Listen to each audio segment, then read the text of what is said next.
How's it going, guys? Welcome to the podcast.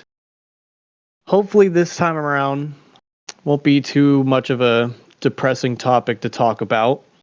Um, Today, we'll be still talking about Bray Wyatt's greatest moments during his time of wrestling, and I mean, in general, of just general life. It doesn't have to be wrestling in particular. It could be other stuff in general that he used to love and enjoy doing on the side. But today, we're basically going to pay tribute more to more of his greater moments during his career in WWE and that sort of thing today. So, where do we start? That is the real question. I David, do you feel like we have should anything in probably. mind? Sorry, I cut you off. No, that's okay. What's up? I was gonna say maybe we should start out a little bit more from the beginning, close to his debut in WWE, because before he wrestled as Bray, he wrestled under the alias of Husky Harris. Okay. Yeah. If you want to continue with on that. Well, here's the thing. Well, first things first.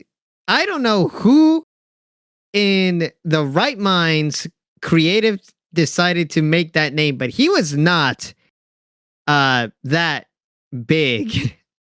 Well, back in those days, even though he was bigger as he started working out a lot more to make way for the Wyatt family, the thing about him is that during his youth with Husky Harris, he moved very well. I mean, even his in-ring performances were just fantastic. Although I still feel like they screwed him over with the whole with his bit at the Nexus, because I don't think during that time in the faction he wasn't around that long with the Nexus, was he? Not really, from my understanding. No, I don't think so, because this was such a weird time for me watching wrestling too, just because around that time, I'm pretty sure I kind of stopped watching after a while. It was kind of just during the time when Jeff Hardy left WWE, and it wasn't the same, man. It wasn't the same. And I granted, during the time of when he left, he just kind of had to leave. He had to do his own thing and just work on himself as a person. I think it was just for best in regards to business and all that. So, but either way, point is, yeah, I think he had a very short stint with the Nexus, and then they got to a point, I think, where he either got kicked out or he left. I can't remember. I think what happened was I'm pretty sure he left because that's when WWE around this time was doing the new Nexus, which didn't have any of the original members. CM Punk was leading the charge there. Yep. And then over on SmackDown, they had the Core, which featured mostly the main members of the Nexus, the original group. And Husky Harris was with the new Nexus. And I'm not really, I can't really remember what went on with that, but I do remember CM Punk punishing Husky Harris, or like trying to solidify his membership in the group by basically whipping him over the back with I think a belt or something. It was weird. It was weird. I thought he beat him with a kendo stick. You could very well be right. I thought it was like a belt or a strap or something, but you could very well be right about that. You know, okay, real quick, this is coming off of topic a little bit, but did you guys hear about what's going on with CM Punk and AEW? Yeah, he left. That man got fired. That man got straight up He fired. got Yeah, like, dude, and a bunch of people are talking about how, like, he might be coming back to WWE since I think. Well, wait, was Payback at Chicago, or is it a different pay-per-view? Because I swear to, I heard that Payback some was pay-per-view. Pittsburgh. Oh, okay, okay. Yeah. It's got to be the next pay-per-view that they have of some sorts where they're like going to be in Chicago and people are like, "Oh, he's coming back to WWE," and I'm just sitting here like, bro, if Triple H is smart, just leave the man out. Just leave the man out. I mean, honestly, I don't even think CM Punk himself would want to come back in the first place, but I guess you never know. All right, back on to Bray Wyatt. Even though his beginning wasn't really the best, right after he left and he decided to do the whole Wyatt family angle, I feel like that's when he really began to make a name for himself. Because if I remember this correctly, the Wyatt family was not something that the creative department of WWE came up with. This was his own idea, or based off of an idea that he had. Remind me, is that right or wrong? Um, yes, I do believe that is right because in NXT, where they basically FCW, which was Florida Championship Wrestling, transformed into NXT, and during this time when they were transforming it, Dusty Rhodes came aboard and was helping the younger talent who didn't have many opportunities on the main roster or people that were just coming in to their own. It was like a developmental brand, and Husky Harris was sitting down there. And that's when he came up with the whole Wyatt family concept, Bray Wyatt, based on Waylon Mercy from the 90s. He was a 90s wrestler, and he was like smooth talking and everything. And he was sort of like a cult leader character in and of himself. And Bray Wyatt took inspiration from that. That's why he wore the Hawaiian shirts and everything and talked during his matches. Huh. Okay, that's cool. I actually never knew about that.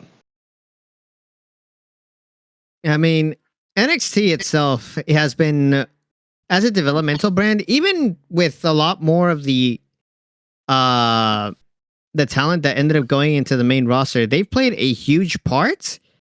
But the thing about Bray's character, I honestly, even though he was inspired by him, there's something that still blows my mind because with that character and how its course ran with Sister Abigail, the way that he was able to transition from that over to the Fiend is very impressive because not a lot of wrestlers can just transition from one character to another as seamlessly as he did. True. Indeed. Man. Like I'm trying to think of a wrestler that made a transition like that, but it's very hard to pin it down to anybody. That deserves a lot of respect. I mean, the only one I can even think of personally would be The Undertaker. How he transitioned from Ministry of Darkness to the American Badass. But not too many wrestlers have done that. Like Undertaker has, until we had Bray switch from Sister Abigail and the Wyatt family cult leader persona he had to the Firefly Funhouse and the protector of the Firefly Funhouse, the Fiend. That was incredible. Incredible. Through that. Although here's the thing, I feel like if Bray would have had a little bit more of a hand with some of the stuff that he's done, it would have been so much better if creative didn't do their own or try to meddle in it himself. Does anybody remember the whole Hell in a Cell interview? How he technically didn't lose because a referee interfered? Yeah. Yeah. How can we forget? That right there was probably the worst decision that WWE could have ever done. In my opinion, I feel like he should have won that match just because it would have made the Fiend so much more frightening as a character. Yeah. And as that pay-per-view was marketed for Hell in a Cell, that thing was built around him. His character, that entire show was built around him. He was on the posters. He was like the main focus of the show because, that's when Bray Wyatt just introduced the Fiend. And that was like the most popular gimmick that year. And everybody was buying his merchandise. He became the top merch seller in what, a couple of months? Like, Yeah, it was, pretty much. man. But as you said with Hell in a Cell, he definitely, I feel he definitely should have won that. I think what WWE was thinking was, it'd make Seth Rollins look weak as a champion, and so they wanted, it to be a non-conclusive ending, unfortunately, in Hell in a Okay, Cell, nonetheless. but here's the thing. When a wrestler holds a championship for way too long, eventually people are gonna start getting bored of it. Yeah. Plus, not Makes to me think of mention, Roman Reigns.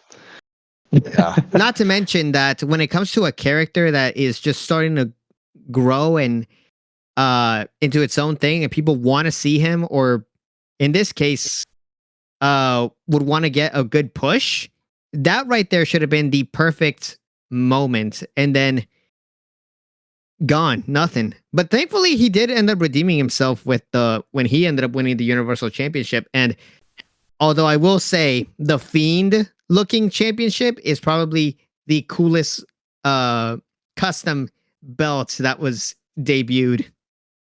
Yeah. Dude, it's Absolutely. kind of frustrating because I totally 100% agree. I thought it was one of the coolest fucking titles I've ever seen in my life, but I've seen some people just not be a fan of it, and I don't know why. Like they always just were like, this is kind of weird. It's just a weird design, but I'm like, but that's the point. Yeah. It's for the Fiend, you fucking idiot. Like, of Yeah, course like it's supposed to look weird. the custom championship for the Fiend wasn't supposed to be a wrestling belt that's supposed to be gold and shiny and all that and prestigious. No, this was a horror type of character at least, holding the championship, and it had no value to him, okay? Bray Wyatt said it was his favorite toy, but we've never even seen anything with the Fiend involving the championship other than him, wrapping it around his head. Like, the Fiend didn't really care about the title. It was just to get what he wanted from people. Like when he went into the feud with Daniel Bryan. Daniel Bryan wanted the championship, and that's how Bray Wyatt lured him into a feud with him, by holding the championship over his head to try to get Daniel Bryan to accept the Fiend's challenge, and so Bray could have his revenge on Daniel Bryan. And I don't understand what people didn't realize about that title. And, it was supposed to be a championship for a monster character. Yeah, I think some of the people that just weren't really into it, I feel like they're the same people that just weren't a fan of John Cena's custom belt when he was WWE champion around the time with the spinner belt, which is understandable. Like it's weird. It is a weird design. It shouldn't be like that for a regular title, but at the same time though, that's why they call it a custom belt. I mean, even Edge got his own custom belt, and no one really said shit about it. They actually were a fan of that belt, even though it was the same exact design, just with the rated R logo instead. That was the only difference. So, I mean, yeah. Like that, we as you said with Edge, we've seen custom belts like that before. Like, Edge had the rated R championship WWE title.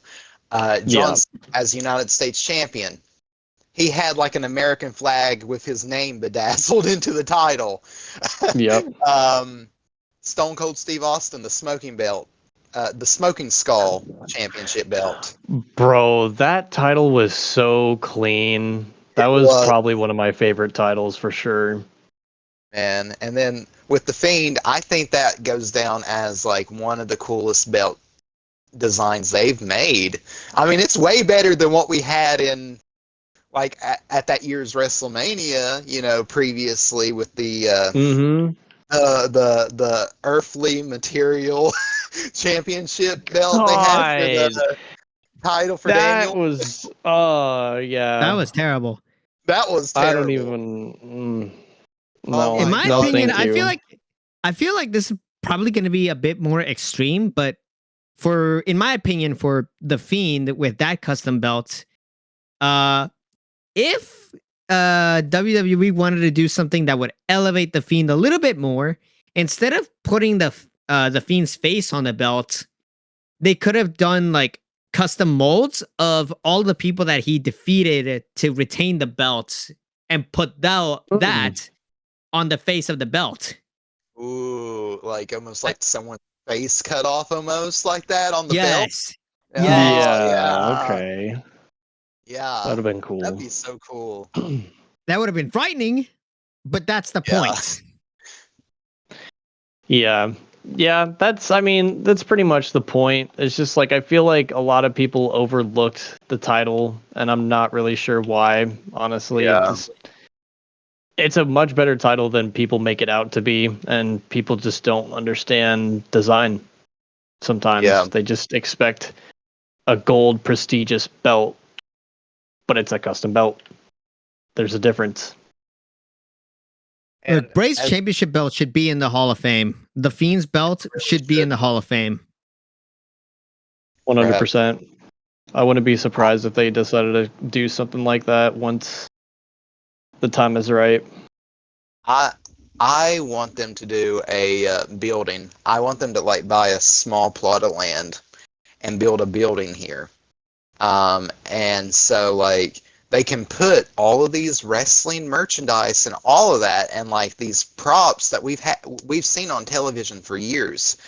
I want it to be showcased and it be like a Hall of Fame building that people can visit and see these things showcased, like as you said, the Fiend belt, the Firefly Funhouse puppets, the Fiend mask and everything. You know, showcase all of that inside of this place so we could have like moments to really memorialize Bray, but also like just to see all that with like Undertaker's jackets and hats and Ric Flair's robes and everything. Have that have that be in that building. I would love that. Okay, can I just say that even though technically there isn't a physical building for the Wrestling Hall of Fame, that would be a very, very, very good idea to just, first things first, finally have an actual Hall of Fame in which people can just go and visit and display not just the plates and everything for everybody that was ever inducted, but also have moments, not just for that, for Bray Wyatt, but for other wrestlers that have lived and had great legacies. Like Eddie Guerrero, for example, his gimmick, his personas, all of them were amazing. And I would love to see at least one lowrider. It doesn't have to function as long as it just looks identical to the ones that he drove, or at the very least, just had a little bit of a show for the audience in the beginning of the hallways, in the beginning corridors. That would be amazing.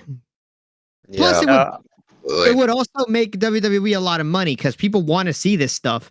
We want to see, the tombstones for the whole Buried Alive matches, the urns, the masks, everything. We want this. We want this literally anywhere. I will pay however much money it takes for me to just fly out to whichever state they're going to put it in just to see this stuff. I would love to do that. Yeah, that would be pretty cool. I'm surprised that they haven't done it yet. I thought that show that they were doing on A&E, I think it was called, that channel, like Oh wrestling yeah. treasures or like WWE treasures, and they like go out to find this stuff, and like they purchase it from the legends and collectors they interact with.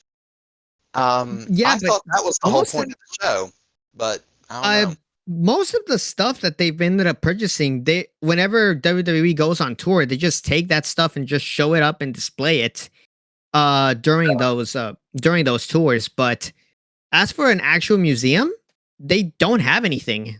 Not even an actual Hall of Fame. They need to build that stuff so that not only fans can see everything that their favorite wrestlers have done, but also to commemorate and celebrate the legacies that they've already inscribed. Like we've already mentioned, Bray Wyatt, he should be in the Hall of Fame. He deserves to be remembered. Eddie Guerrero, all of us as fans remember him. And Yeah. not just him, there's also a lot of classics like you said, Ric Flair, there's Andre the Giant, there's the Iron Sheik, Sergeant Slaughter. Roddy Piper.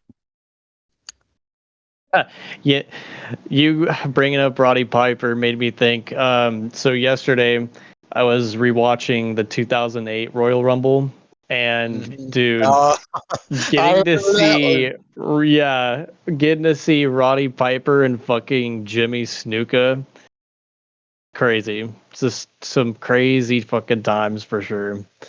Yeah, man. Oh, dude, and just like as you said, with all that, like having all that on display.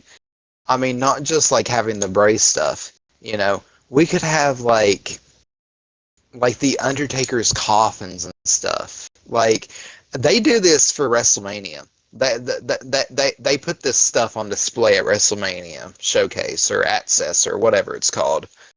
Um, and I think that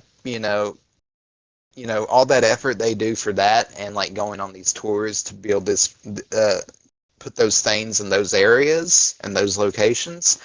I think they should just buy, as I said, a plot of land and build a building there. And so people, as you said, can fly in and just visit this stuff and like, get to see all of these things that have been so iconic to WWE. Like, think about seeing Stone Cold Steve Austin's Smoking Skull Championship belt, in person, or like his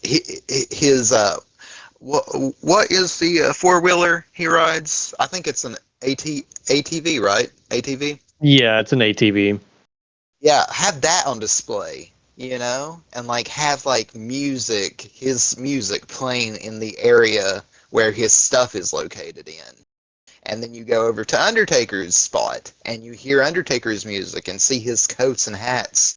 And then God, they could make a profit out of this shit. What the fuck? I I'm like just starting know. to think about this shit. I'm like, dude, man, Dude. this $1 billion company still Oh hasn't my thought about doing something like this. Like, there must have been talks about it so far, and they just, Yeah.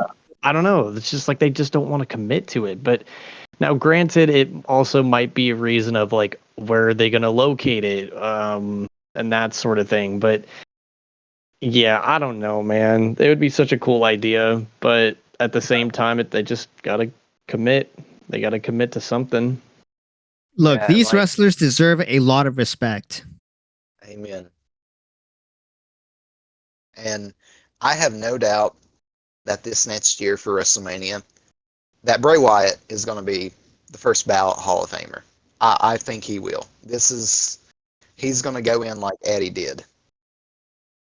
It's unfortunate we lost both of them, and they were such great talents and everything. But to know that we have the relief and peace of mind to know that he will be going in and he will be remembered, and that his family might be there, and we can pay our respects to them, even if we're not there in the building to watch his induction happen. We can still show our love and support for him and his family online and while watching, him get inducted. And that is just such a beautiful thing to think about. Someone who gave us so many years, as Bray Wyatt did. We basically watched his entire career We have. And just to see, him be honored and cherished, even though he tragically, his career and his life was cut short, tragically. And I'm sure he could have done more for years to come. Just to know that we have that peace of mind to know that, he's going to be honored and he's going to be remembered by WWE in the same vein that Eddie Guerrero is just, it's touching,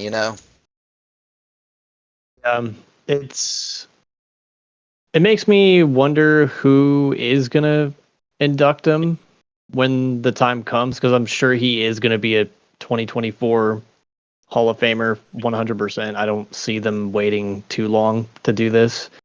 No. But yeah, I kind of wonder who is gonna be the one to induct him. I think it will be Rowan and Strowman. I think it will be. That'd be perfect.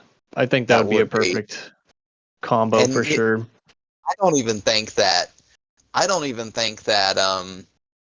that we should just end there with Bray. I think it would be amazing to see not just him, but the entire Wyatt family get inducted alongside him. So we can have Luke Harper, Brody Lee in the Hall of Fame with him in the same year. Yeah, that's true. That would actually be really cool. Yeah. Man. Dang. Well, so going back to the topic of Bray Wyatt and the characters that he has created throughout his whole career, who is like everyone's personal favorite character that he's done? For me personally, I'm going with The Fiend. The Fiend was always great. I loved the whole idea in general between that and like the Firefly Funhouse. Or, goddamn, I can't speak. The Firefly Funhouse. That whole idea was great, but I will admit, kind of in the end, it just left off a really bad taste in my mouth, because I just feel like they kind of killed his character off in a really stupid way. So, but either way, personally for me, I would say The Fiend 100% was my favorite character that he ever created. Yeah. I'll follow you up there, and I will also say that The Fiend was my favorite as well. Not just because he was such a cool character. I mean, like we already know that. We've already established he was such an amazing character. But Yeah. just to know that Bray had been working on that years prior to him even introducing it on television with that ghost story video I sent you.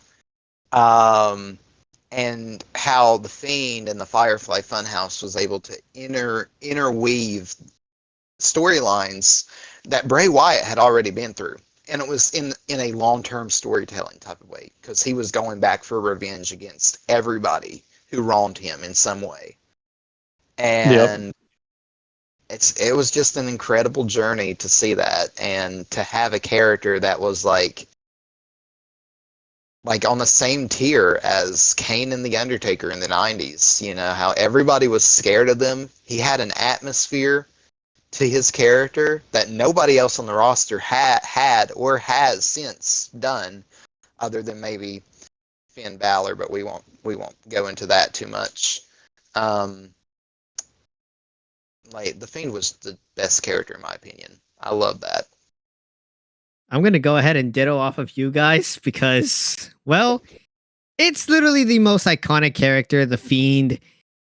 Honestly, I'm going to be honest, The Fiend terrified the hell out of me when it debuted. And even though I don't really vibe a whole lot when it comes to that type of horror, I got to admit, if you can sell something like that to the audience, you know that you have created something absolutely incredible.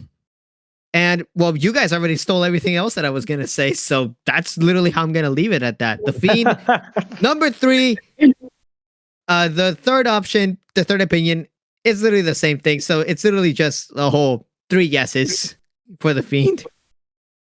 Like, of course, the original Bray Wyatt, obviously is going to be iconic in its own way. The Wyatt family will always be great.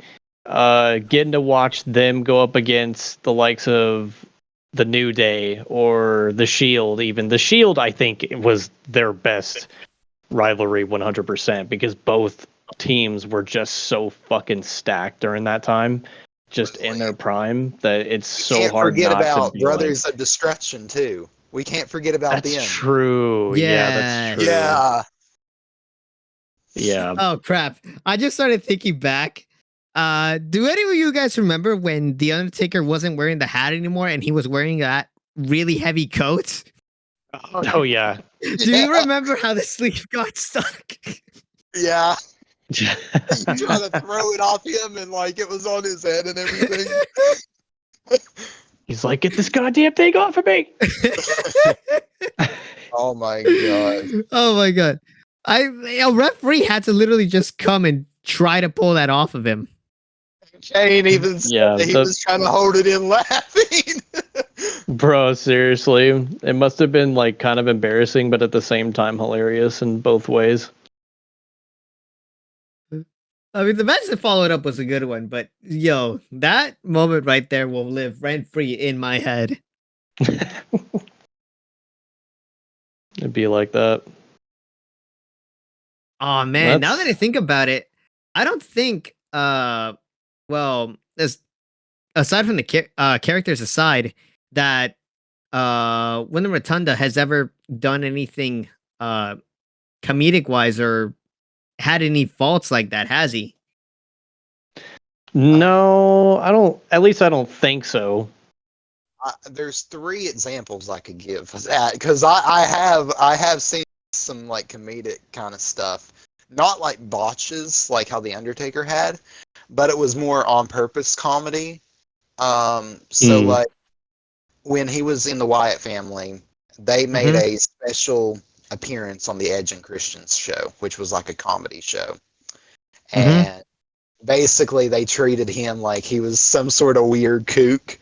And they had this weird skit on the show where he was a doctor that would help. No, he was a midwife. He was a midwife helping to deliver this woman's baby, and he made her levitate off the ground. Oh my god! Oh my god! And then the baby shot out, and he was like, "He's here." That's incredible. If y'all haven't checked that out, watch Edge and Christian's show that totally reeks of awesomeness on Peacock. That's where you can find the Bray Wyatt stuff. And then he done, of course, Firefly Funhouse. That had some comedy to it. And then the Leaders of Worlds team he had with Matt Hardy. Oh yeah, bro. Okay. How did we forget that? If we're gonna talk about most underrated fucking team during that time, 100% them for sure. Matt and Bray were so good together that I wish they had more time together. Like seriously, that shit was so fucking good. Everyone was so hyped up for the fact that they actually let Matt Hardy bring back his broken character in general in WWE out of all places. Because he was a major factor with all these other companies too. And everybody wanted it. Everybody wanted it. So, man, that shit was so fucking good. Yeah. Oh my god. That match they did with him and Bray having a rivalry, the Ultimate Deletion match. Oh, that was good. With Jeff being involved too, I thought that was pretty cool. Yes. Where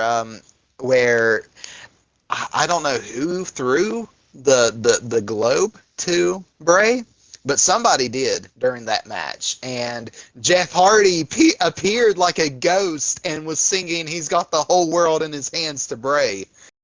That was such so a hyped great up. moment.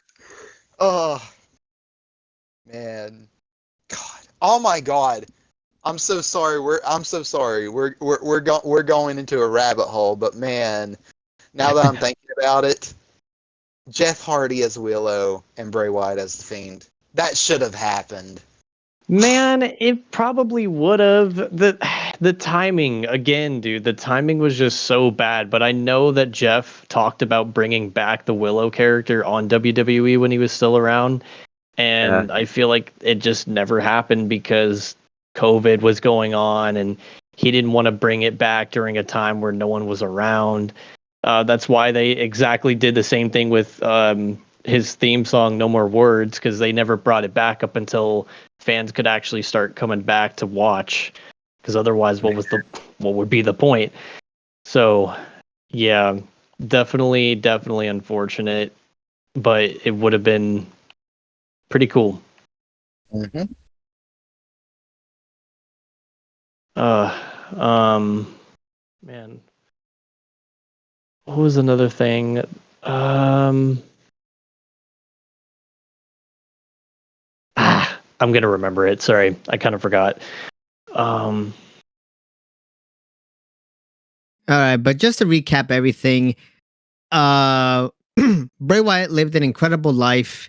Yes, there were some ups and downs in his career, but at the end of the day, he still picked himself up and he delivered every single day the best that he could do for the fans. And in the end, his legacy is one that's going to be remembered. And going back to the topic of other wrestlers that have passed away, they themselves have cemented a legacy that to this day will never be able to be touched. And I can honestly say that Bray deserves to be in the Hall of Fame alongside all of these other wrestlers. He himself deserves it. agreed. Absolutely. 100%. Okay. I remembered. I just remembered. So, David, I finally bought something for myself to kind of have like a memorabilia type of thing for Bray Wyatt. So Yeah. on Etsy, there's a bunch of these guys that make like customizable shirts and baseball jerseys and that sort of thing. So I saw this dude that can make this baseball jersey that's totally customizable to whatever you're kind of really looking for. And dude, I'm so stoked. It's gonna take a while, unfortunately. It's gonna probably take about like 2 weeks for it to actually come over to where I'm at. But granted, he does live in California, so it may be a little bit quicker than I think. But either way, I was checking all that out, and I was like, "Oh, this would be sick." But yeah, I thought about getting either something like that, or I even thought about getting a signed like Bray Wyatt Fiend title belt of some sort. But I realized how much, oh my god, it's astronomical how much signed memorabilia is now. It's ridiculous. It is. Like of course, as soon as this man is basically fucking gone from the world, the numbers go up so fucking much. Crap, action figures that aren't even signed by him. Yes, That, dude. like, I was looking at that because I was wanting some of his Ultimate Mattel Elite action figures that they made. Yeah. And dude, I was looking at the Firefly Funhouse one where it came with Firefly Funhouse Bray and the puppets. Dude, that was like $1,000. And it wasn't even Yep. signed. It wasn't even signed. Get that. Sounds I'd hate about to see right. what the Fiend was like. Don't even want I to didn't even know. look I at the mean, Fiend. you could even look at like Fiend masks, like authentic shit, not some like cheap fucking old, just like $10 masks or whatever. If you get like a authentic mask of the Fiend, it's probably around the same price, about $1,000. It's insane.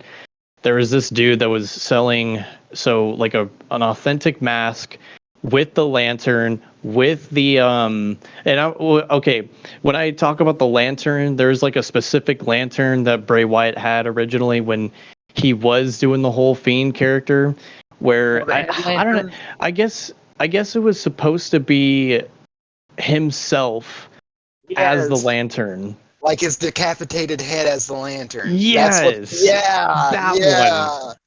Yeah, he had that one, and then I think like the hurt heel gloves or whatever that he had too. All Gosh. of it for like $1,000, which I mean, it's probably a great deal, but at the same time, I was like, dude, like I can't even speak. I fucking have already been there, unfortunately, but I have my reasons. I still have it today. The Jeff Hardy painting that I bought personally. I still have it today, and that costed. Well, originally it was on sale for, I think it was like $1,200, and I was sitting here like, no fucking way. I mean, I had the money for it, but I was like, if we can get this to crunch down just a little bit, then maybe. So I was able to get this guy to crunch it down to about 750, surprisingly, almost half off. And keep in mind with this painting, like Jeff Hardy sorry, need to slow down. Jeff Hardy painted this himself. Like this is his own painting that he never sells to just anybody. Like he usually keeps his art, like his artistry, to himself. He doesn't want to really sell it to anybody because that's very deep meaning for him. So this guy usually works for like a collection place, basically, for just like wrestling memorabilia and shit like that. So with that being said, this painting was signed by Jeff Hardy. He painted it himself, like I said. Had its own like encrypted message and that sort of thing. It was just perfect. It was a perfect little buy, but I'll never do it again for anything else besides that. It just was definitely pricey, but it was worth it though. It was one of those moments where it's like you will probably never see this again for as long as Jeff Hardy lives. It's a purchase that you will forever cherish. And here's the thing, I've seen that painting at your place, even though it looks really cool. I got to admit, you need to get yourself a frame for it. You might as well give it some extra protection. That's true, yeah. That is true. And yeah, Yeah, but Jeff Hardy it's never sells any of his paintings. I think the only other thing that I can remember is this wasn't when he was in WWE. This was when he made his debut in TNA. So some girls ended up trying to get his autograph, and instead of giving them an autograph, he gave away a painting that he was working on. Oh, bro, they better have not fucking sold that. If they actually sold that, I mean, unless if they needed the money, then I understand. But like, oh my goodness, if you have a situation where you get a famous wrestler's personal thing like that, cherish that shit. Do not let go of yeah. it. I know from my mistakes in the past. I know this is kind of different, but like, for example, any childhood memory stuff that I used to have, like, for example, I don't know, my Game Boy, where I used to play Pokemon and shit like that. Got rid of it, fucking regretted it, and it's situations like that. You don't want to let go of certain things that made your childhood just because you don't play with it or whatever the situation may be, if that makes sense. Like you just want to keep it, man. Keep it. It's memories. It's for memory's sake. Don't get rid of it. Always keep everything that's memorabilia. Okay, I think we might as well just wrap things up. We have said almost everything that we wanted to say. Unless David, do you have any final thoughts? Yeah, I want to say this, and I don't know if this will reach Bray Wyndham's family, but I just want to thank you guys for giving us such a wonderful human being and allowing us the time we had on this earth. that he gave to us. I want to thank you guys for that, and that his creativity will forever, and I mean this wholeheartedly, be unmatched. I don't think there's going to be another soul in WWE that's going to be like Bray's. And, whatever does happen, whether that be a WWE Hall of Fame induction or, a Legends contract to help you guys, I just want to thank you guys for everything Bray has done. And I hope that you guys, his kids, will feel the love from everybody, the Fireflies. And I just want you to know that your dad, Wyndham, he's gonna carry that light going forward, man. And gonna miss Bray, and gonna love him. But he's leading that light into paradise. That's what I have to say. Couldn't have said it any better. Definitely real touching words right there. All right. Thank you guys so much for listening. As always, this is just the vibes. I'm Miguel. Laine. David. All of our social medias are going to be listed and linked down in the description for all of those listening to on YouTube. And we'll have all of our socials listed as well on Spotify. Subscribe if you guys want to listen for more. Don't forget to follow us both individually and here on the podcast channel. And as always, we'll see you next time.